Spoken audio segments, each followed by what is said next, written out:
আজি অসম চৰকাৰে এখন অতি মহিয়ান আঁচনি পবিত্ৰ আঁচনি অসমৰ ছাত্ৰী সমাজৰ বাবে উৎসৰ্গিত কৰিছে।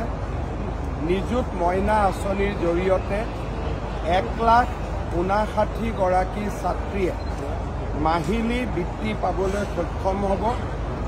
উচ্চতৰ মাধ্যমিক প্ৰথম বৰ্ষৰ ছাত্ৰীসকলে 1000 টকা, স্নাতক প্ৰথম বৰ্ষৰ ছাত্ৰীসকলে 1250 টকা আৰু পোষ্ট গ্ৰেজুৱেট প্ৰথম বৰ্ষৰ ছাত্ৰীসকলে 2500 টকা লাভ কৰিব।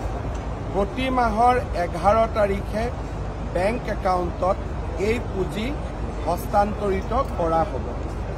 এই আঁচনিখন নিযুত মইনা আঁচনি এইকাৰণেই ৰখা হৈছে যে অহা 3টা বছৰত এই আঁচনিৰ হিতাধিকাৰী 10 লাখ পাবগৈ আৰু 10 লাখ ছাত্ৰীক সামৰিব পৰাকৈ এই নিযুত মইনা আঁচনিখন প্ৰস্তুত কৰা হৈছে।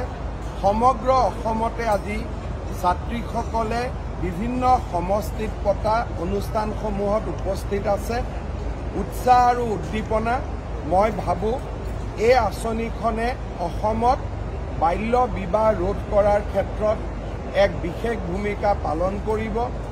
ড্ৰপ আউটৰ যি সমস্যা আছিলে সেই ড্ৰপ আউটৰ সমস্যা সমাধানত সহায় কৰিব আৰু অসমৰ আৰ্থিকভাৱে পিছপৰা দৰিদ্ৰ আৰু মধ্যবিত্ত পৰিয়ালৰ মেধা ছাত্ৰীসকলক শিক্ষা জীৱনক আগুৱাই লৈ যোৱাত সহায় কৰিব।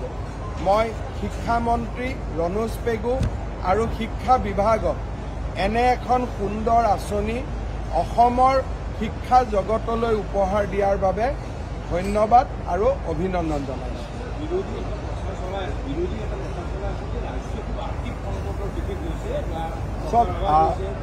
আৰ্থিক সংকটৰ মাজতো মানুহে অৰুণোদয় পাই আছে, 1 তাৰিখে দৰমহা পাই আছে, ফ্লাইঅভাৰ বনি আছে, মথাউৰি বনি আছে। গতিকে আৰ্থিক সংকটৰ ডেফিনেশ্যনটো কি সেইটো মই বুজি নাপাওঁ। গতিকে তেওঁলোকে মোক সূত্ৰটো বুজাই দিলে হ'ল যে আৰ্থিক সংকট মানে কি বুজায়। পূজা কমিটিয়েও অহাকালি পইচা পাব, বিহু কমিটিয়েও পইচা পায়, ভাওনা কৰিলেও পইচা পায়। গতিকে ক'ত আৰ্থিক সংকট আছে মোক দেখাই দিলে হ'ল। অসমে হৈছে কংগ্ৰেছৰ যিকোনো চৰকাৰতকৈ অসমৰে আটাইতকৈ ঋণ কম। ঋণ এনেকৈ ল'ব নোৱাৰি। মই বহুতবাৰ বিধানসভাত উত্তৰ দিছোঁ। ঘৰুৱা আয় 3.5% লোন ল'ব পাৰি আৰু অসমে লোন লোৱা ৰাজ্যসমূহৰ আটাইতকৈ তলৰ 5খনৰ ভিতৰত অসমত আছে আৰু কংগ্ৰেছ শাসিত ৰাজ্যবিলাক ওপৰত আছে।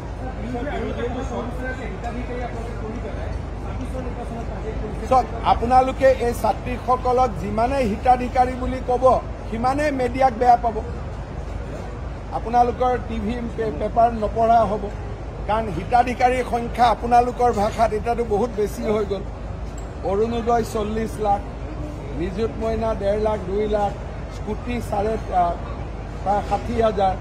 যদি হিচাপ কৰে অসমৰ আমাৰ আয়ুষ্মান ভাৰতৰ আয়ুষ্মান অসমৰ কাৰ্ড 62 লাখ আৰু মই বন্ধ কৰিলে আপোনালোকে লিখি দিয়ে।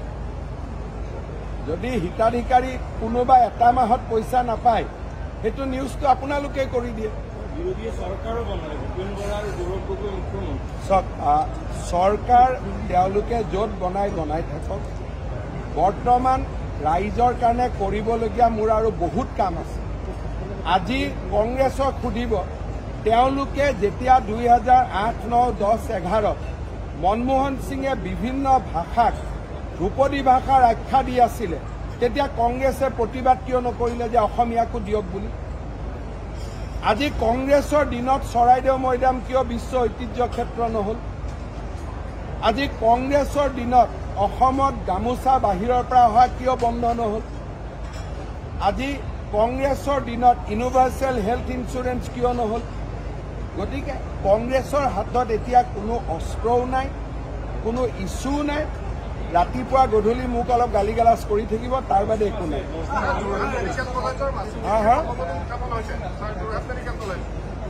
কোনটো ঘাইপথ? এই ঘাইপথটোত নতুন নতুন কন্ট্ৰেক্টৰবিলাক আহিছে মই ভাবোঁ এইটো বছৰত বহুত ইম্প্ৰুভ হৈ যায় 10 বছৰ চৰকাৰ হৈছে আমাৰ ক'ৰবাত চৰকাৰ ৰাজ্যত জিকে ক'ৰবাত হাৰে কিন্তু তাৰ লগত আৰু প্ৰত্যেকটো ইলেকশ্যনতে কেনেকৈ বিজেপি জিকিব 10 বছৰ পিছত কোনোবা জেগাতো পৰিৱৰ্তন হয় কিন্তু কেইদিনমান আগতেতো আমি উৰিষ্যাত জিকিলোঁ মধ্যপ্ৰদেশত জিকিলোঁ ছত্তীশগড়ত জিকিলোঁ জিকাৰ প্ৰশ্নবিলাকটোতো কৰিব লাগে জল জীৱনত এটা সমস্যা আছে দিল্লীয়ে কিছুমান আমাক এডভাইচ দিছে কিন্তু অহাকালিও কিছু পইচা আহিব আঁচনিটো দিল্লীৰ হয় দিল্লীয়ে ভাৰতৰ প্ৰেক্ষাপটতে কিবা কিবি নতুন চিন্তা কৰি অসমক লৈ নহয়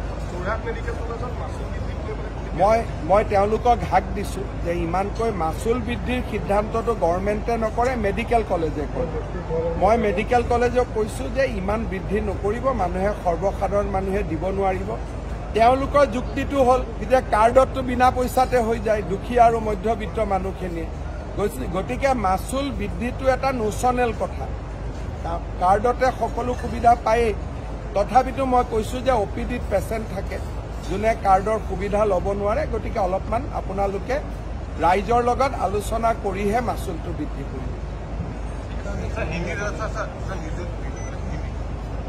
असम आज एक बड़ा प्रयास का शुरुआत किया है चाइल्ड मैरिज को रुकवाने के लिए हमारा ये प्रयास होगा जो भी बच्चा कॉलेज और यूनिवर्सिटी में पढ़ेगा खास करके हमारे जो गर्ल स्टूडेंट हैं उनको महीना एक स्कॉलरशिप मिलेगा 1000 रुपया करके और जो पोस्ट ग्रेजुएट पढ़ेगा गर्ल स्टूडेंट उनको 2500 रुपया मिलेगा हर महीना हमारा लक्ष्य यही है कि छात्री अपना दम पर पढ़े पिता माता का ऊपर आर्थिक रूप से डिपेंडेंट ना हो और ये होने से हम लोग का आकलन है कि असम में चाइल्ड मैरिज कम होते जाएगा चाइल्ड मैरिज रुकवाने के लिए आज हम लोगों ने ये निजुत मोइना आसनी नाम ये एक बड़ा स्कीम का शुरुआत किया हो करीबन 1.5 लाख से 2 लाख छात्री इससे उपकृत होगा